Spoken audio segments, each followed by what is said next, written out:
non-plastic? It's aluminum extrusions, and they put plastic over it. And I was out there one time when I was trying to pad about 1,000 different sharp points on it, and duct tape won't stick to that crap. But that clear packaging tape will. Okay? Get you a 4-inch paint roller assembly without the roller. So what I'm talking about is the little L-shaped wire thing that screws on the end that you put the little spinny deal on to roll paint on with. You use that, you screw it on the end of your extension rod or a telescoping rod. Use that to push and pull straps through a multi-layer load, right? Showed us that yesterday. All right. Yep. That's what that is. Get you a couple little hand clamps, the little spring-loaded hand clamps. That's great for holding your tarp while you're rolling it. It's good for just an extra set of hands. Get you a couple moving blankets to pad the sharp edges on the front and the back of the load. What's a hand clamp? What'd you say? Those little hand clamps are like spring-loaded little hand clamps. You can use them for all different kinds of things. 3-foot sections of old fire hose. I never had this on my truck, but I heard it's good stuff. You can use it to pad chains and other things. It's real tough stuff. Supposedly you can get it from your firehouse in your hometown. You just go down there and tell them you want it, and they'll give it to you. Handy on goals. Huh? That comes in handy on like the Oh yeah. Goals, Yeah. Yep. Get you some of that. Bob's bungee tool. This is really funny, but I promise you, you'll be glad you did this. Bob was a million miler. He's retired now. I was at Alcoa Aluminum in Warwick, Indiana, and a lot of these places we go, especially Alcoa is one of them. As soon as you pull out of the loading dock, you are not allowed to get on your trailer anymore, right? So you'll get your tarp kind of halfway on the coil, and then you got to pull out of there, and then you got to finish tarping it from the ground. You can't get on your trailer, right? And that can be challenging. So I'm out there struggling with this thing, and he walks over and says, "Why don't you use this?" I'm like, "What is that?" "It's a stick with a hook in it." That's all it is. It's a stick with a hook in it. Take you a drill you a little pilot hole in the end so you don't split it. Get you one of these L-shaped hooks where they have all the fasteners at Lowe's or Home Depot, you know, all the wood screws and everything. It's threaded on the end. You just screw it in there nice and tight. It needs to be kind of thick, right? A stick with a hook in it, right? Here's what it's for. Our bungees are crimped at the back, right? You can take this little guy and stick him right in there like that, and now you can reach up and hook bungees up really high above your head where you can't reach with your arms without having to use your ladder. Real handy. It's a stick with a hook in it. All right, but it's great. That's why I show it to you. You can undo them that way too when you're going to take them off your thing. You want to reach up and grab a D-ring, grab a grommet, grab the flap, whatever you want to do. It's just a real good little gripping tool, a little reach tool. You can do that with that paint roller too, because the guy was showing us yesterday. You can, but this is better. Because it's stronger. Yep. Extension ladder, you can get an A-frame ladder, that's what I had, but it's better if you can get one that, like a painter's ladder that you can extend up 13 feet in the air. Ratchet straps with safe working load. So obviously we're giving you some 2-inch straps. It comes with the truck. You got that part. What I'm talking about is like the 4-pack of motorcycle straps that you can buy at Lowe's or Home Depot or Walmart, because remember what I told you, it's illegal to secure anything to the outside of your truck with bungees.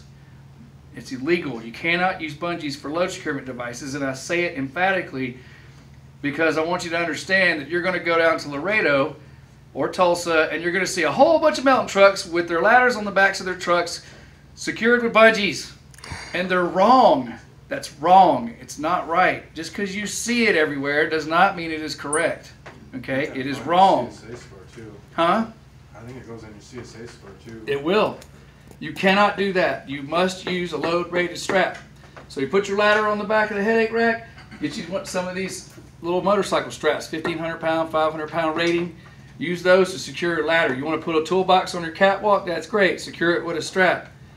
Even your coil rack stuff, you know, your coil rack dunnage and the metal racks and all that stuff that's in the rack on the right side of the headache rack, take a load-rated strap. There's a place to hook it on either side and ratchet it down across them. Bungees don't count. You'll see it everywhere. It doesn't mean it's right. You put wood in your landing gear, you must use a load-rated strap. Most of our trailers have a ratchet mounted under there so you can just do it real easy. But you can't use bungees for that. It's illegal. Your landing gear is on the little thing? Mm-hmm. Yeah. You put your wood in there? Yeah. You can't use bungees. You must use a load-rated strap, okay, to secure that. So that's why I say get you some of those. You can come in like a 4-pack. Anything you put on the outside of your truck, you must use those. Get you a big can of WD-40 that sprays the big blast. use that to keep your winches in the wintertime, which we're coming up on, where it's snow and ice and all that kind of stuff. If you spray your winches down with that, the ice and snow will not stick to your winches. They won't get clogged up with ice and snow. All right, also keeps your ratchets working, right? Get some of that. What's not on the list, I just forgot to put it on there and I don't have room anyway. You want a set of pliers. I recommend just some good old channel lock pliers.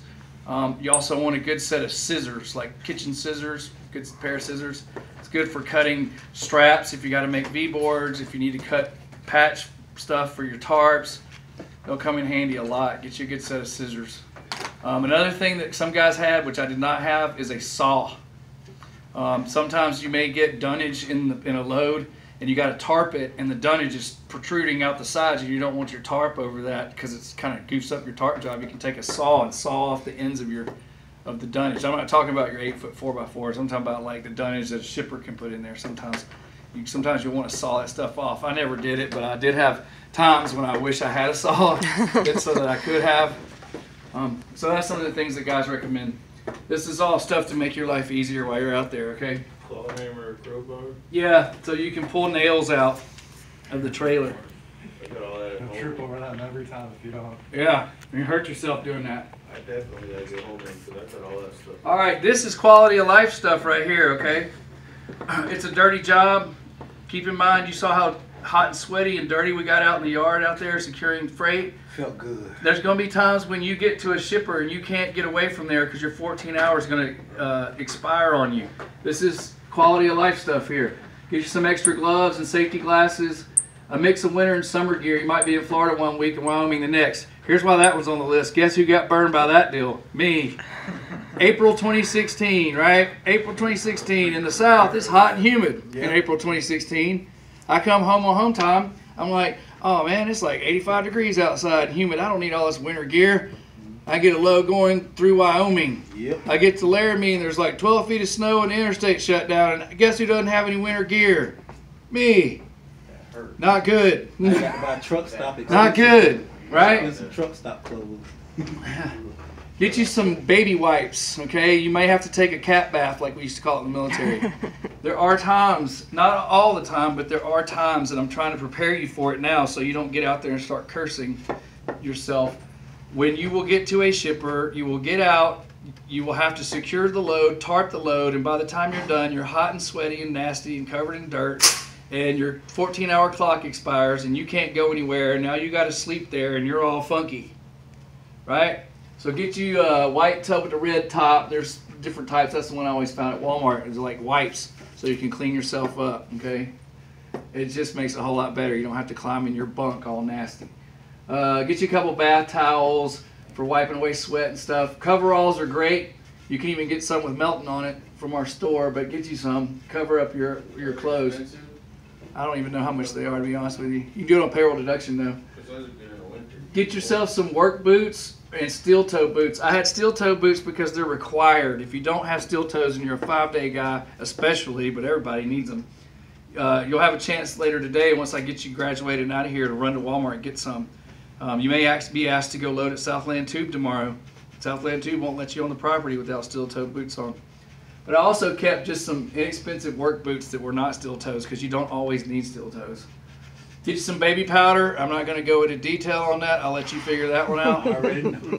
Get you some backup food and water because you'll be sleeping at the shipper sometimes. It's not like you can go to Waffle House, Denny's, or somewhere like that. You may be in an industrial park in the middle of nowhere, or like this place I loaded in Detroit where we get this grease bar, which is nasty. It's like it's just metal bars that they chop up and make ball bearings out of, and it's coated in grease so it won't rust. And it's in Detroit, right? And as soon as you get done and your 14-hour clock expires while you're there, right? You're parking in the hood on the street hoping that gunshots don't ring out through your truck. There's nowhere to go eat. Detroit is the hood. You better have some food in your truck, okay? Food and water in your truck. We have refrigerators in all the trucks now. I used to couldn't say that because the 660s didn't, but we don't have any of those anymore. So all your trucks have refrigerators. Even if you And they have inverters. I don't want one. They all do. And they have inverters. So you can put Yes. I'm in the game. All right, so get you some sunscreen, right? Because you're gonna be out in the sun now. Get you a first aid kit because you'll get cuts and scrapes. I kept I had those brushes or mats mounted on my steps because we go to a lot of dirty places. You're not always going to be on nicely groomed concrete. You're going to be going to a lot of heavy industry sites like the steel mill I was talking about, or aluminum mill, whatever it was. Mississippi, that's the one that comes to mind. Cornfields. Yeah, cornfields, steel mills where it's just like moon dust everywhere when you're driving. I mean, you're going to track mud and dirt and crap into your truck. Get you some brushes on your steps to knock it off your shoes or your boots. And they sell them in the truck And that stop. blower and a broom. All right, hold on. I'm getting to that one, Andre. I got an opinion on that. Get you a kitchen broom. I had a full kitchen broom, you know, like I use in the house. I kept it behind my driver's seat so I could sweep my truck out. All our trucks have rubber floors so you can keep them clean, right? Keep your truck clean, right? You can sweep it out. I do not recommend the blow gun. You can get one, but we ask that you let us install it for you. Here's why the blow gun's not a good idea. Take the blow gun and hit it one time, you'll turn your truck into a giant snow globe. That's all it does. Poof. I do like you doing it. That's all it does. Sweep it out. I even have one of those Swiffer things that I would use to do my dashboard. They sell little mini I models. was in the Navy, man. I'm super clean. My truck was immaculately clean. You could eat off of every surface in my truck. It was immaculately clean. I like Made my incense. bed every day. I kept it clean. I like candles and incense. That's right. I keep it clean, clean. Hey, man, that's where you're living in that thing. Don't treat it like a garbage dump. That's unhealthy. You'll make yourself sick. If your truck nasty, your house. We've nasty. had trucks in the past. I won't tell you all of it, but we have had some here and there that we've literally had to send it off and have the entire interior stripped to the metal and redone. That's how bad it was. Wow. How could you live like that? You got some nasty people out here, like for real. All right. Keep it clean in there, okay? Hygiene, hygiene. I kept a little sponge mop in there too. I could just spray some cleaner on the floor and mop the floor, right? It was real easy to do. Well, that's what I use a Swiffer mop for. You don't have to do that. You just put the little wet thing on the bottom of it. There you go. There you go. But keep your trucks clean. Also, real quick while we're talking about cleanliness, if you're going through a scale house and you got a whole bunch of crap up in your dashboard, you are just asking to be inspected. Yep. That is one of the first things that a DOT officer looks at. They see a bunch of junk up in your dashboard, they're like, come around back, we're going to give you an inspection. Don't do that. And just a dirty window. Yeah, keep it clean. All right, the next thing we got